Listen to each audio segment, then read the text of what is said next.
morning and welcome again to Summit. It's good to be with you again today. Like we always do, we are going to be talking about national issues on the program today, and we'll be x-raying the challenges before this present administration of President Bola Ahmed Tinubu.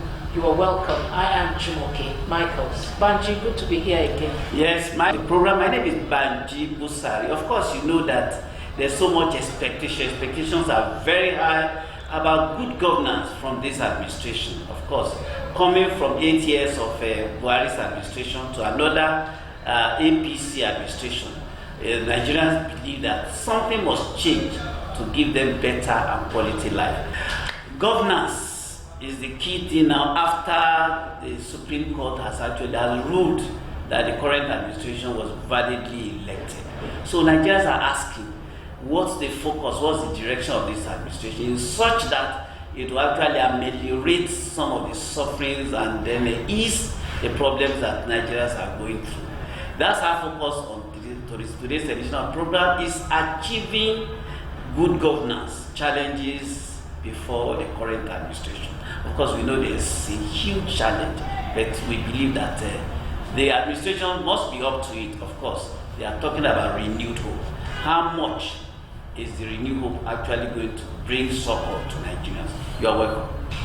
All right, and we have an apt person in the studio with us today who's going to be looking at these challenges and, of course, trying to prefer a chat or trying to prefer a way that the government can take to help Nigerians enjoy governance in Nigeria. Mr. Razak Olokoba is our guest this morning, a public affairs analyst. You're welcome, sir. Thank you very much. Good to have you. So we're talking about renewed hope. This renewed hope is all over the place. It started during the engineering period till after the election. Now we're saying, was the choice of that mantra, renewed hope, was it justified? Because it raised the expectation of Nigerians so high. So how would you assess that mantra? Well, after hope should be reality. And the reality for the people is to first admit that we're in a very difficult period. And if you want to come out of a difficult period as a nation, responsibility must be apportioned. For the government must put up the manifesto and compel all officials to come up with their roadmap. I think that's the area the government, the president should look into seriously, that he has exhibited and expressed that he's a political agent by ensuring that he touched all political sectors and groups. That's what makes the appointment, and that's a good one. What should follow immediately is to demand for a roadmap from the appointees. If you don't compel the appointees to come up with a roadmap, likelihood are that they will end up like previous ministers, because that's what we are going to hold them onto.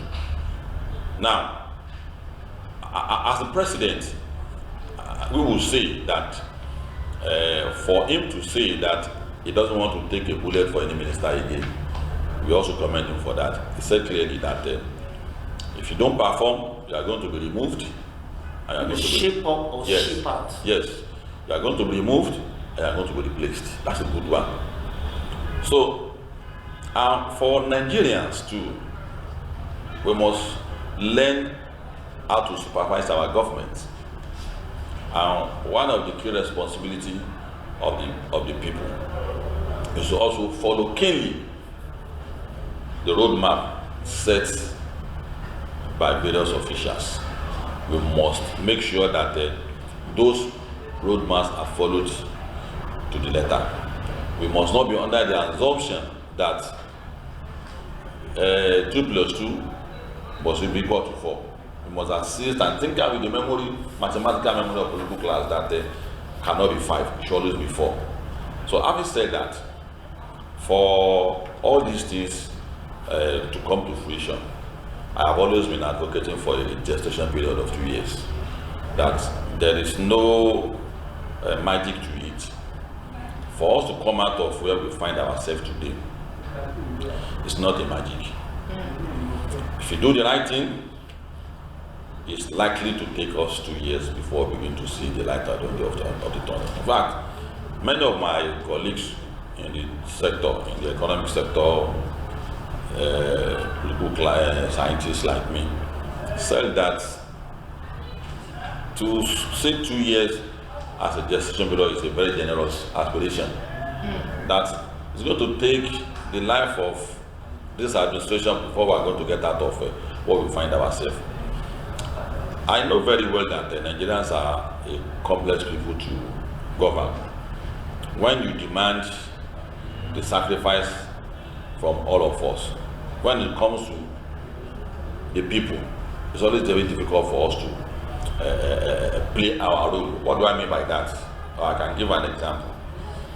To give dignity to our currency now, we must do some concessions in terms of jettisoning our addiction for foreign products. Coming out of where we find ourselves can never be without pain. But you see, agitation that why do you have to place a ban importation of goods and things like that?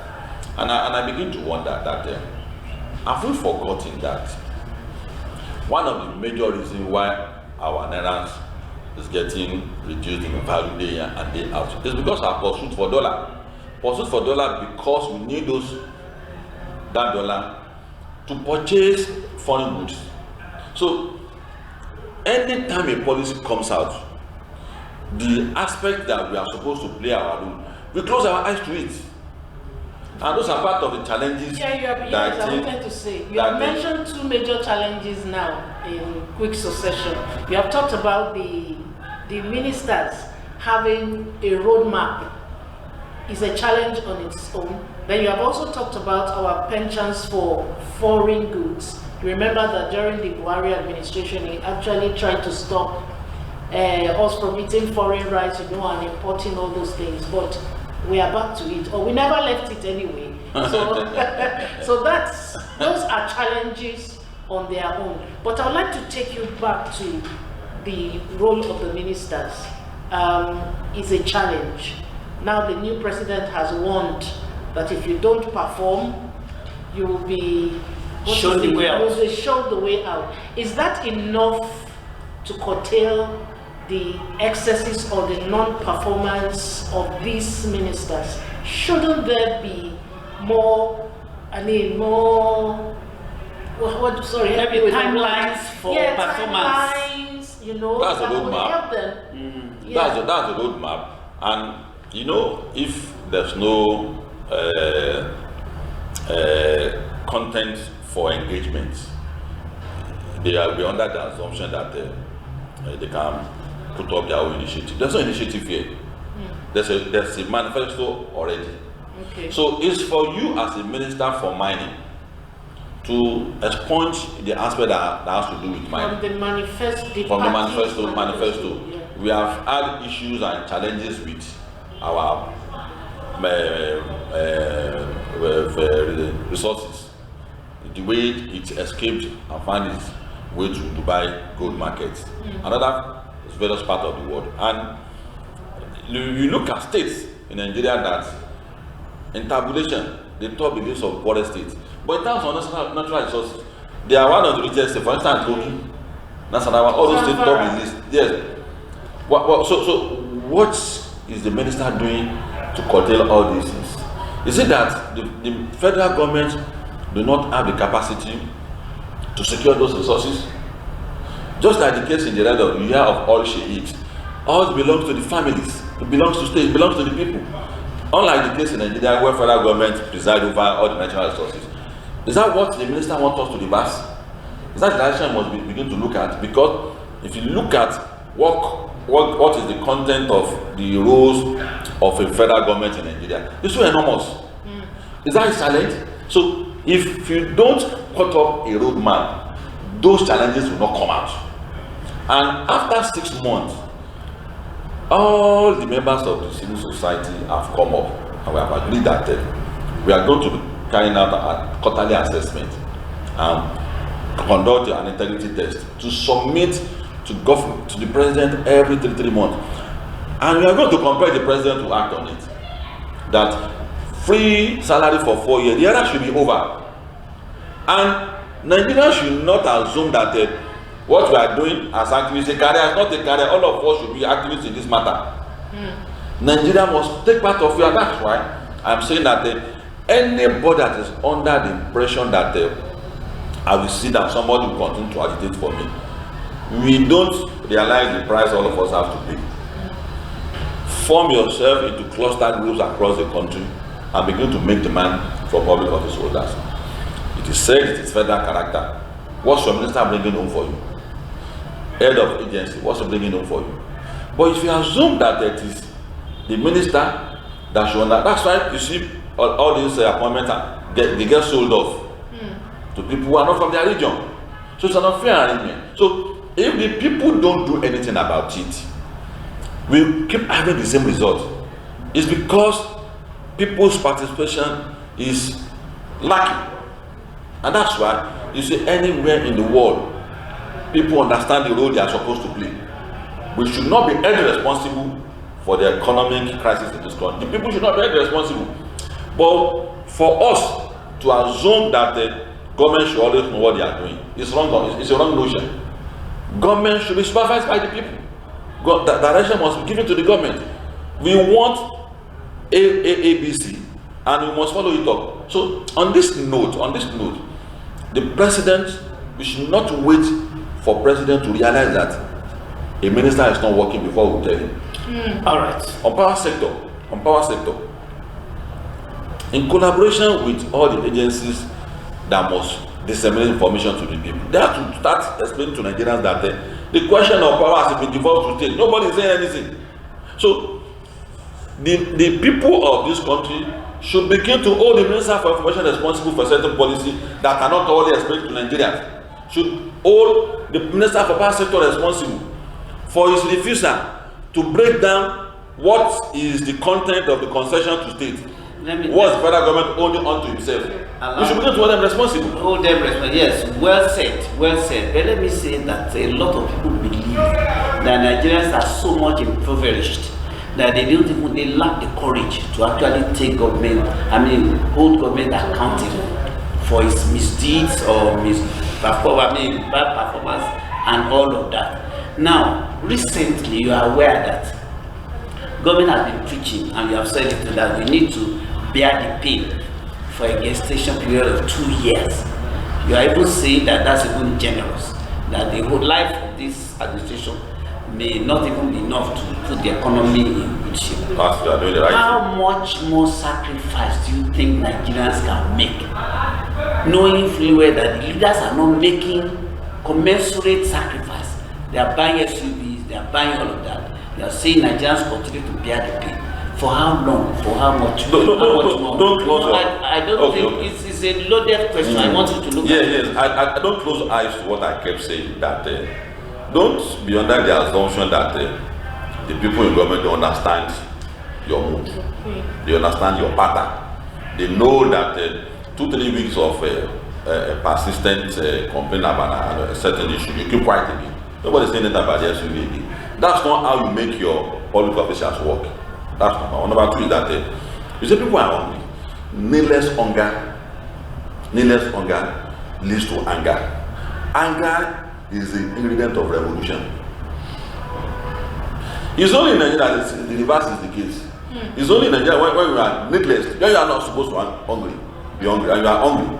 That's when Nigerians become more sober. Docile. They become more docile. They become more. I know should not be godly, but needlessly taking recourse to not God, taking recourse to certain aspects of it that you should divert your ear, which that's not the content of what the Bible and the Quran say. So it's a shared responsibility, and that is what Nigerians don't want to admit. The moment you allow the country to get to this point, the pain cannot be taken away when the road to come out of it begins to appear to us. The moment the country has gotten to this point, the program of recovery all of us will bear the brunt. There's no one that comes without pay. And if the people don't play this role, we are not going to get out of it. People who bought SUV, they bought us similar, they estimated similar trade 4 years ago. Nigerians complain. It's not actually they don't know Nigerians don't complain, but they know the attitude and the character of Nigeria. And that's why we need to tell Nigerians that you need to start going into cluster groups in your neighborhood. What's your councillor doing? What's your chairman doing? If we don't do that, we should not be under the assumption. The question of people are, it's not an excuse. We are passing through an historical process. There are countries in the world that has passed through this. Japan took a shortcut to development and suffered 2 atomic crises, Hiroshima and Nagasaki, and the recent of Fukushima. I keep giving that example because they don't have reason to be prosperous again in their life. But they took a shortcut. You know, those people, that's a Japanese product, I don't want it. But today, you can't say that again. Yes. The same thing in China. As long as you want the state government to tabulate bad data for you on the basis of allocations you're going to collect from Abuja, it will not be accurate. Because there's always the inspiration to want more. So they put all sorts of people who don't decide. Now, by the time you want to look at the accurate data of the people living in your state, you will miss a lot of things. So it became juggle. But if we are the one tabulating the people living in your state on the basis of you pay tax, it will be so accurate. And that's what is affecting the data, the national database. And that's it for every sector. You look at the education now. The budget that is meant for education will be subdivided into 36 to commissioners of each state. In each state, you have special advisor and special assistant. Then you have committee, Senate committee on education, House of Rep committee on education, House of Assembly committee on education, agencies on education about 20 or 30. How will the lecturers be able to get paid money that is sufficient enough for them to conduct research? There are certain things that are changing all over the world now. Our lecturers can't conduct research. Even the management, AI, artificial intelligence, there's a depth. There's a peculiarity to African people, but there's no money for research. So the money will be paid to advisor, minister, senate. The same thing goes for agriculture. This duplication of offices, senior minister for agriculture, junior minister for agriculture, that's on agriculture. That's why agriculture can never be subsidized in Nigeria. And that's why people who left school and became engineers in farms and operate mechanized agriculture will still go back and see that, is this the primitive agriculture you want me to do? And we end up in bank. All right, so much about that. Let's talk about the hard realities that we spoke about earlier on. The inflation rate that this current administration inherited was about 18%. Now it's about 30%. Now, Nigerians are actually, they've never had it's so bad in terms of economy. It's actually affecting virtually everything, housing, education, feeding, and all of that. Now, the macro and the micro policies of this administration so far has been back and forth. So much so that Nigerians don't even know whether they are taking the right direction. When will this government be able to demonstrate? How soon? You are saying 2 years. 2 years, a lot of people would have died. Now, so do you not see that as a big challenge? That yes, as much as we are targeting utopian situation where everything will be all right, how soon do you think Nigerians can actually heave a sigh of relief that the economy is on the right side and people can buy food with 500 naira? Well, the gestation period is not an opinion, it's from the strength of knowledge. And when you say that your car is bad and the journey may not be peaceful, that expert is not expressing his opinion. He's just stating the facts. The government today, Tinubu government today, they are not bad managers. But no matter how good you are as a driver, if your vehicle is bad, no matter how good you are as a driver, your passenger will always complain. So why can't you repair your car? So I give it to Tinubu that is brilliant from the way he has handled our economy, from the way he's doing a lot of things. You are seeing a ray of hope. Yeah, seeing a ray of hope. But it will be better to drive a good car that doesn't have a mechanical fault. The tire is good. The results will be better. The journey will be shorter, faster, and the passenger and the driver will not have altercations. The structure we have today will also be plotting the followers against the leaders. That's the structure. That's the structure. And that has been the case since Obasanjo's days. Nigerians just want to understand that we are this rich. Why are you not fixing it? And the president will have the illusion or the impression that every day, you know the numbers of things I do every day, you know the number policies are there not one or two things that government can do that have a kind of effect on a turnaround on everything? Fixing our refineries, for instance, getting stable electricity. Those two items, if they are actually addressed, if that's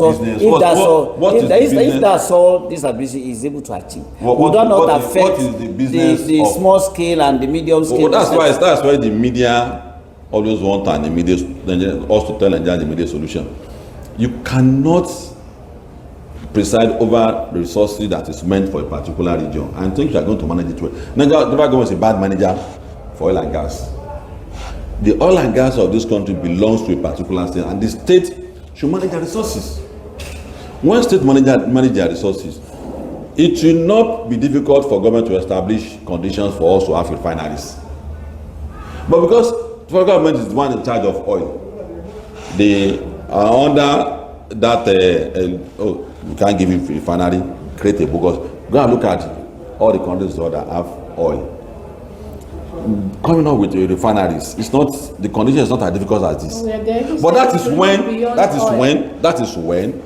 the resources is not in the hand of the federal government. You have of oil sheiks in the Middle East. You have of the Texas oil in America. It belongs to the states. It belongs to the people. So the more you think the federal government should acquire more resources to itself, the more they become bad managers of that resources. That's number one. The immediate thing that we need to do on oil and gas, what we have said over and over again, that there should be modular refineries. But the more you look at the possibility of coming up with the modular refineries, the more the government gets distracted. For 8 good years of war is a disciplined person, and they can't fix a refinery. There's something wrong with the way we run our country. Something is wrong with it. And you still want us to follow that terrain again, and we're under the illusion that we'll be able to refine the refinery. So we should not continue to hammer on the immediate. There's no immediate in this structure. There's no immediate there. There's nothing we can do in the immediate in this structure. What you need to do is to do something about the structure. Right, if you don't do something about the structure, you will assume you are taking a step forward, while in the reality you are taking 10 steps backward. All right, so going forward, what would be your advice to the people of Nigerians, especially understanding with this administration? For people, should be eternal vigilance. And we should go and begin to wear that garment of a supervisor of your government. The second thing is what we have said, that the president should immediately compel head of agencies and ministers to come up with a roadmap. And it should also demonstrate the willingness to remove and replace a non-performing minister. See, if you do that, challenges will emerge naturally, and you know what should be the next thing. But if you don't have a manifesto, if you don't have a roadmap, you keep applying the method of the previous ministers, the result will be the same. So the president should be ready to remove and replace. And for the ministers and appointees, one thing they should know is that Nigerians have high expectations from them. The hope of Nigeria to become a reality is not on the president, it's on them. The president is just one person. So President told Nigerians not to pity him, that he actually went for the job, he got it, and he knew he had the capacity to deliver. So why should we hold him responsible? no, I'm telling the appointee. I'm not talking to Nigerians now. I'm talking to the appointees now. Okay. That the president has done his bid, and the hope we are having in the president is actually on them. Okay. The president is just a one-man person. Okay. They are his team. So the earlier they realize that the task ahead of them is an Herculean task, there's no sleep for them, there's no rest for them, and there will only be pity and commendation for them only if they perform. All right, thank you so much, sir. All right, so we'll move on to the next segment of the program, which is about showcasing some of the developmental strides of this administration in Lagos State. Please stay tuned for them. That will also be telling you about my name is Michael. It's been an exciting one, and I hope you picked one or two things from this for this package entirely. See you again next week.